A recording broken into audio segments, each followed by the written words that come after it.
Welcome to the Northeast Kingdom Voice. I'm your host, Scott Wheeler. Today's guest is Jesse Greenwald. He's traveling the country, visiting one community in every state and recording a four-day journey in each community. About 5 or 6 days. Five or six days. Yeah. How come you chose Newport? So I live in Portland right now, Right. and I was living in Northland over last winter, and I started to think about where I wanted to go next. Right. And I had been up in Maine the summer of 2017.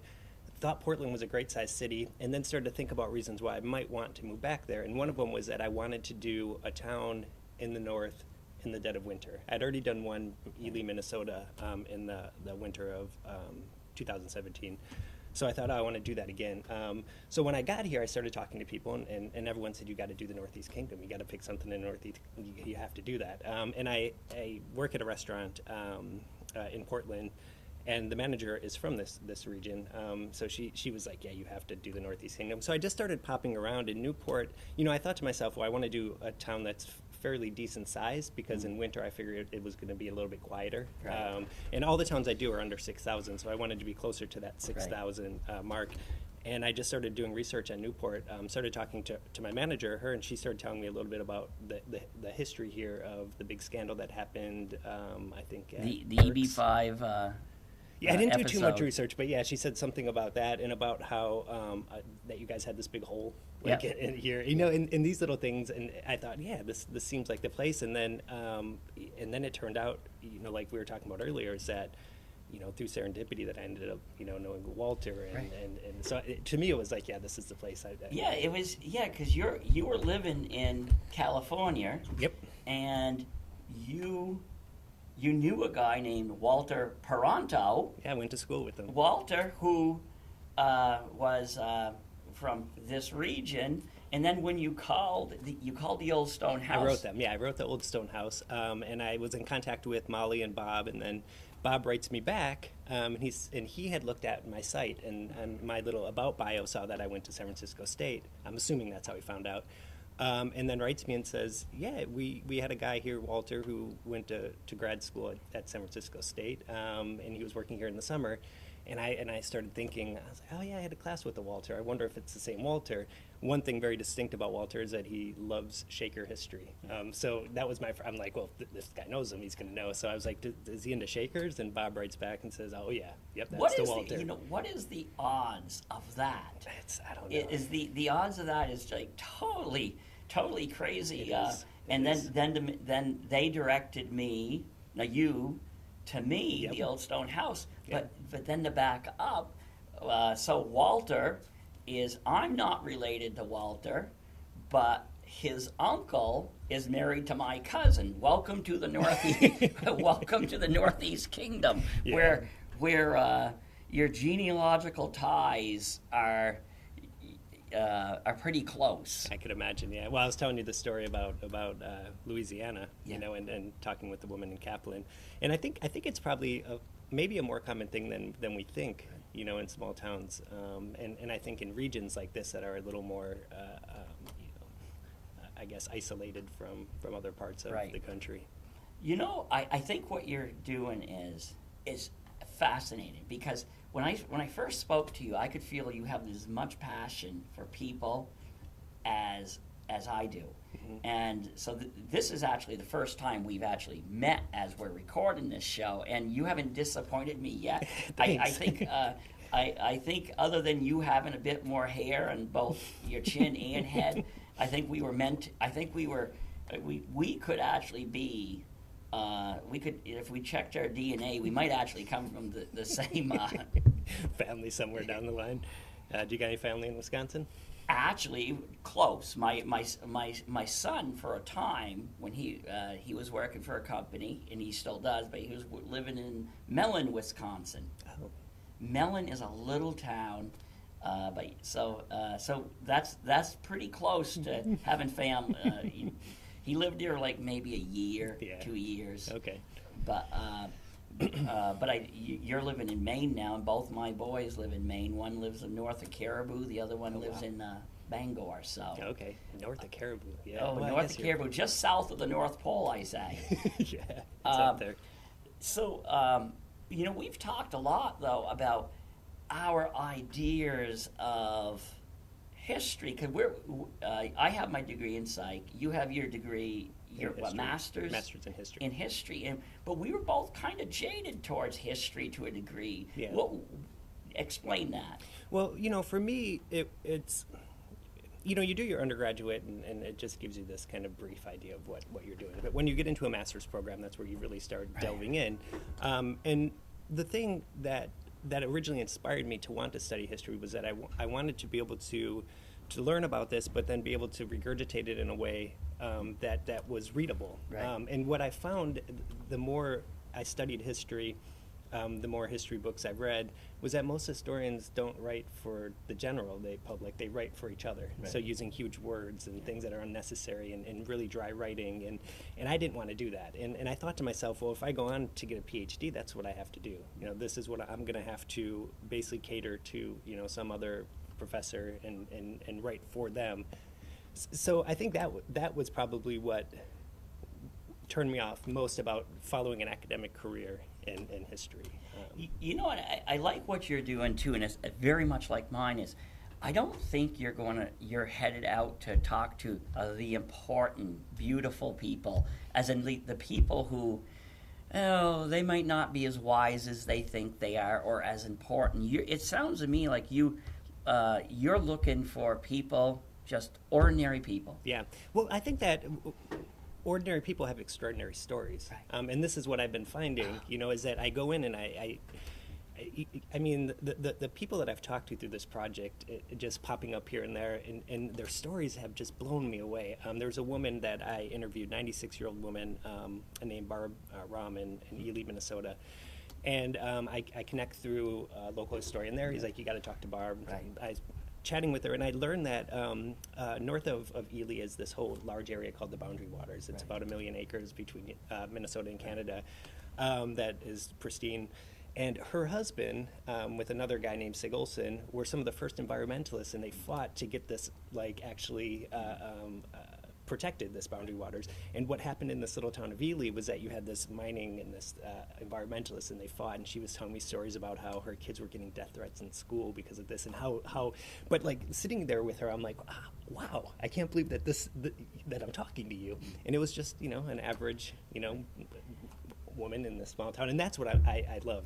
Do you know? I bet you'll agree with this. Sometimes the people with the stories that tell are the ones who originally tell you. They don't really have a story.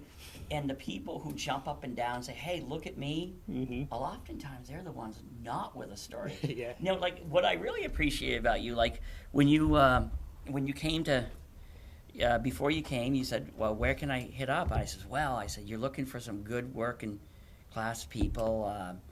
I gave you a list, but I also said, the one place that is often overlooked especially by the dream weavers, the whitewashers, the people who want to kind of recreate the history of Newport to something it never was. Mm-hmm. They often forget Jasper's Tavern. Jasper's Tavern is you actually have already been there, and it's a real bar. Yeah. And my kind of place. Yeah, and some of the people want to pretend that place doesn't exist because it doesn't fit into their mold. Mm-hmm. Well, I'm going to tell you about Jasper's. Christy runs a great place, provides great music, but besides that is if there's a cause for, that there's a need in the community, whether it's jumping in the lake called the Penguin Plunge. I was actually a member of the Penguin Plungers, is where so it's called the plunge, so we all had plungers that we jumped in the lake, toilet plungers. It's a spirited place, but they're often overlooked. Yeah. And I'm glad you went there, and I know after this show, my wife and I are bringing you out tonight, and we will take another we will take another trip to Jasper's Sounds because like a plan. I really want to show you I want to show you everything about Newport, not just the whole. When you look at the whole, does it jump out at you? What do you see from an outside perspective? To be honest, I just got in last night, and I kind of passed it, and I'd heard about it. I think that the snow makes it look prettier.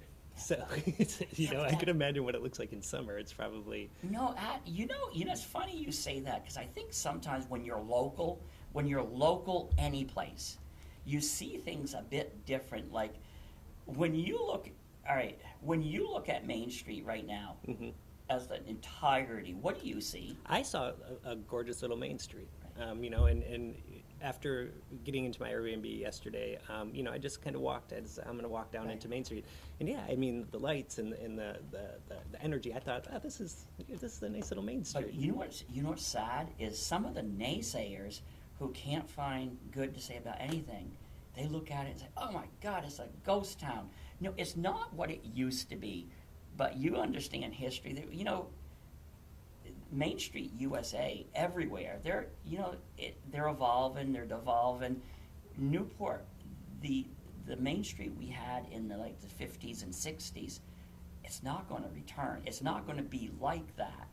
But it's going to be something different. And we're in an evolutionary phase. But there's some people who they can't see the beauty. Yeah, but isn't that in general? That's what I'm saying. You always have people that I don't know. One thing I've learned in life is that the one thing we can control is our attitude and the way we see things. And you could see things this way, you could see things that way. Going back to what you were just saying about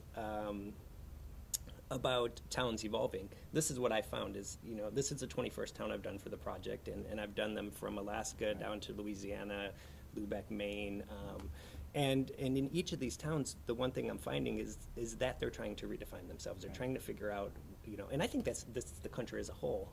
As business moves out, as industry moves out, the small towns are the ones that are first affected because they depend on just one industry. And when that industry's gone, it's what do we do? How do we redefine ourselves? But I could definitely understand what you're saying, whereas someone that's been here their whole life or thinks to themselves like, this ugly Main Street, but an outsider comes in. I had no idea coming in what it would be like. I never do. And as soon as I drove in yesterday, I was like, oh yeah, this is lively. There's a lot of energy here. It's a nice little Main Street. And you were mentioning the greeting you received at Jasper's versus another bar. All right, start off by talking about the bar you went to in another state where you weren't very warm. Okay, so having grown up in the Midwest and being a fan of dive bars just in general, because like you said, the warm greeting and it's where you find real people. When I go into a small town, it's one of the first places that I go in, just to get a feel, a vibe. And this town is Ely, Minnesota, and the same one I was talking about with the woman Barb, and I go in. It was winter as well, and I get my hotel and I trot over and I stop in this bar and there was just this really negative energy there, and I thought to myself, well, this is weird. I'm not used to finding this. And then there's a couple bars in town, so I leave there after a beer because I'm like, I don't like the energy. And I find another one, same thing. I'm like, wow, this is so weird. So the next day I'm meeting with the town historian, and I throw this past him, and he explains to me that because of this environmentalist versus mining riff that has happened, the majority of the miners consider the bars, the dives, their last stand. Right. So anyone that comes in that's an outsider, at least this is how he had explained it, they automatically assume it's some environmentalist or someone coming in for environmental tourism or whatever it happens to be, and they just will have nothing to do with them. And I think because it was winter, it's winter here now, my first vibe or thought going into Jasper's was like, oh, I hope it's not like that, and and it absolutely was not. So what was your greeting like? So I got greeted. Who was the gentleman you were talking about with the? Johnny Weed. Yeah, so Johnny was outside smoking a cigarette with the bartender, a younger guy. So as I walk down the alleyway and I'm going in, both of them are, hey, how you doing? And Johnny says something like, you look cold, and yeah, a little bit. And then there's probably about a handful of people in there. And I just went and sat all the way down at the end of the bar, ordered a High Life, and just drinking it. And I'm thinking I'll have one, and then I'll head out and grab something to eat. Just wanted to see the place. And another guy's like, "Hey, I'm going to buy a round of drinks." And I'm like, "Okay, that sounds good." So then I start chatting with the woman Teresa next to me, and she has two other people, Bill and his wife. This guy, Bill, and his wife. So Bill comes over, starts talking with me, and starts asking me where I'm doing, what I'm doing, very friendly. And then Bill buys me a beer, and at this point, I'm like, I got to buy these guys a beer, So yeah, I go in for one, and it's an hour later, and 4 beers down, I'm like, okay, I like this place. This is going to be a good visit. Yeah, and as we record tonight, I'm thinking, okay, where are we going to go? Are you into Thai food? Oh, yeah. Thai food's it then. Yeah. Is we have Main Street has a Thai restaurant. I believe is second to none. Okay, I'm excited. And so no, it's really great that you've been had such a warm welcome at Jasper's, and you're going to find it everywhere. Yeah. I think we have our, like any place, we have our faults, but I think for the most part we're pretty decent people. Here's a question about your travels, not to get too political, or the media creates this image that we are this country divided, and we are all hate each other, and we're I've been accused of wearing rose-colored glasses because I have friends from all political spectrums, all beliefs, and we all get along. Yeah. What do you find out there in the great big world? So this has been something that's been really eye-opening for me, and something very interesting for me, because I did my undergraduate and master's in San Francisco, and I spent a decade there. And when you leave a place like San Francisco, such a liberal bubble, and you get outside, you do realize that things change, that people don't think the same way in this super hyper political kind of way that I did find in San Francisco. Right. And then I start going into these small towns, and it's exactly like you say, is that what I'm finding is that there isn't this divide, that people don't, that they're not as politically charged as whether it be Fox or CNN or MSNBC or any of these, like, make it seem to be. I feel that, as a country as a whole, whether it be Kaplan, Louisiana, or Seward, Alaska, or Lone Pine, California, Lubec, Maine, Darien, Georgia, in each of these towns, I've had these same conversations, and I don't ever feel this like, I don't talk politics. Right. I just don't even, I leave it out, and I've had conversations, I think, with all different, maybe political leanings, but we get along just fine. Because I don't think, in the real world, I think most grown people, politics is not what defines most of us. Even, I think you've got the far crazy right and the far crazy left, but I think the media has fun focusing on those because it creates action. Yeah. But I think the huge number of Democrats, Republicans, or whatever are totally sane people who are just trying to make sense of the world. And I think it's hard. I think it's getting harder because I think most people, anybody who's really sane, looks at the media and says, we can't, we can't trust that. Nope. I don't know how people still do it. I don't know how people still keep themselves so dialed into it. I personally, I just quit. I'm like, I can't watch this bickering back and forth, because it just, it's stressful. I mean, it's somewhat even emotionally stressful that it's like, you just I know. it.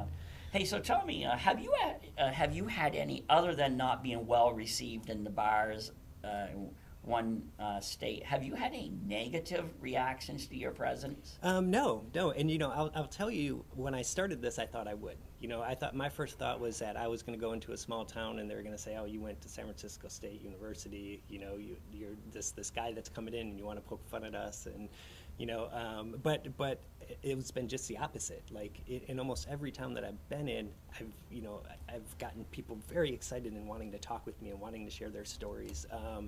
really warm, welcoming. One of the things I do is I walk around and I take photos, so I'll spend hours just taking photos of homes and buildings and whatnot. And that's always been a fear of mine too, is that someone's going, why are you taking a photo of my home? And I think only twice that's happened, and then I just go over there and I give them my card and I tell them what I'm doing, and they're always like, oh, that's so cool, that's great, So no, I've actually, it's only been positive, as of so far. And I mean, I think the only time that I even had someone, twice I've had people stand me up where they said that they were going to interview with me. One was in the town I did in North Carolina, Cherokee, and a woman had said that, oh yeah, get a hold of me, and never did. And then another one was Port Gibson, Mississippi. I was going to interview the sheriff, and he had actually sat down with me and then decided, he said, no, I don't want to do this, But that's really been the most negative that I've had. Right. Yeah, because I find that I travel a lot. I may have been born and raised here, but everywhere I go, I find very decent people, and I'm glad you're finding that, because you're giving me a little more faith than the humanity that I see in the news. I do wonder, if you approach a situation in a negative way, you're probably going to get that back. Right. And when I go in, I just go in there with the most positive thoughts, and I don't look for negativity. I don't look for, I'm looking to see the beauty in every place that I go to, whether it be through the people or the homes or the buildings. This is what I look for, and I think that if I had traveled the country looking, for that opposite, if I was looking for that negativity, I could probably find it. I don't know if you've run into this in your work, but for some reason the media contacts me a lot, not to necessarily talk to me, but to help direct them to people who might be able to help them with their stories. I had a phone call. I've had two in last couple years. One was the Washington Post, and I had to say to the reporter, I said, "You're talking to the wrong person." I said, what do you mean? I said, I know what you want me to say. I said, you're not looking. I said, you're looking for me. This is what you want me to say. Mm-hmm. And I says, I can't say that. And just recently, I told Reuters the same thing. They called me up, and I knew what they wanted me to say. They wanted me to say that the Border Patrol on the northern border, the people who patrol the border, were these heavy-handed, not very nice people. And I said, wait. I said, and once I realized, I said, you called the wrong person. I said, what do you mean? I says, you want me to tell you this. I said, but this is what I'm telling you. Mm-hmm. And the conversation ended very quickly, because I know my words about how decent our Border Patrol are up here on the northern border never made it into the story, because I know she wanted me to say that the people didn't like them. Yeah. And so negativity sells. Yeah.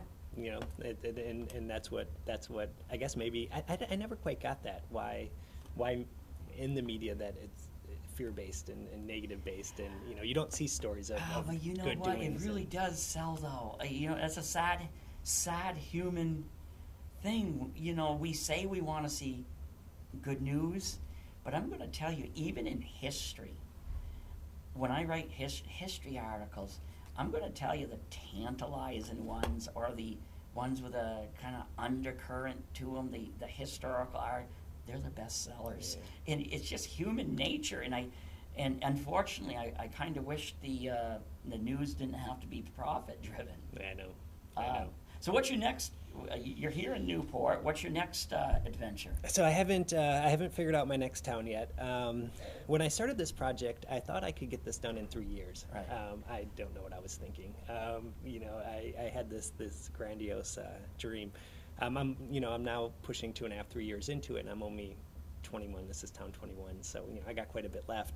I also spent quite a bit of my own money, went a bit into debt on this as well. And that's when I was living in Louisiana, down in Northland last winter, and I thought, I need to stabilize somewhere. I need to spend a couple years getting, working off some of this debt, and that's when I chose Portland, moving to Portland, Maine.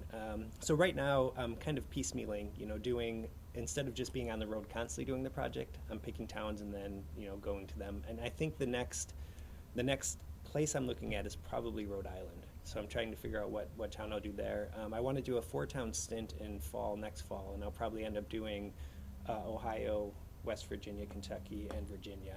My goal right now is to have everything east of the Mississippi knocked out by about the fall of 2020.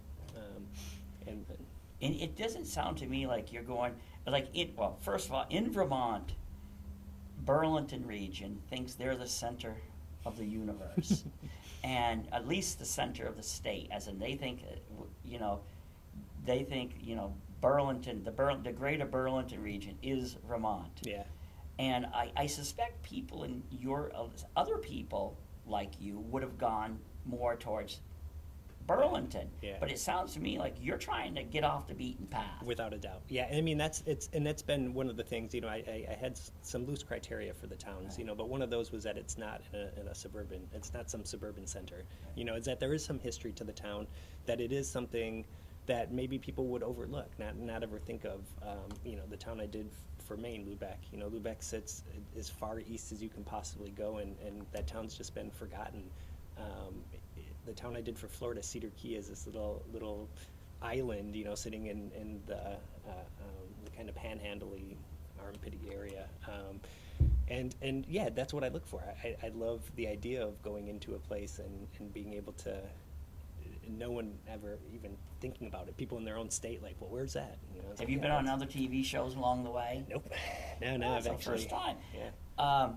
So once you've done all 50, what next?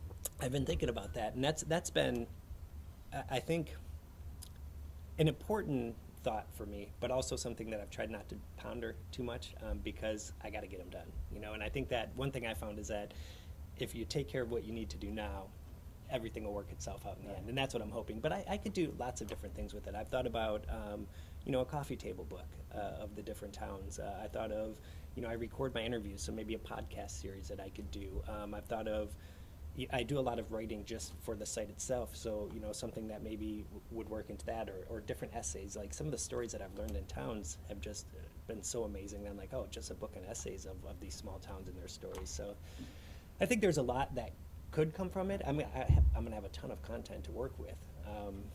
I believe, if I recall right, it was Charles Kuralt who had On the Road, yeah.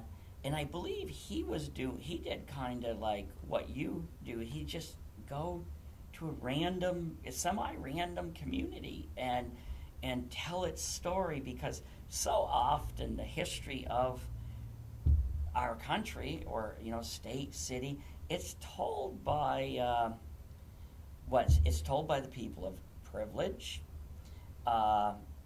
and or at least a social, certain social class. And as a country, it's often told by the bigger communities. Yeah, the city centers, without a doubt. Yeah. None of it. I'm going to tell you, I have so much respect for what you're doing, because sometimes I think I'm, I have a huge following, but sometimes, especially the dream weavers, I call them the dream weavers, or the whitewashers, who don't want to. They're so reluctant to maybe not embrace their history, because sometimes history is kind of gnarly sometimes. I think but often. to at least acknowledge it.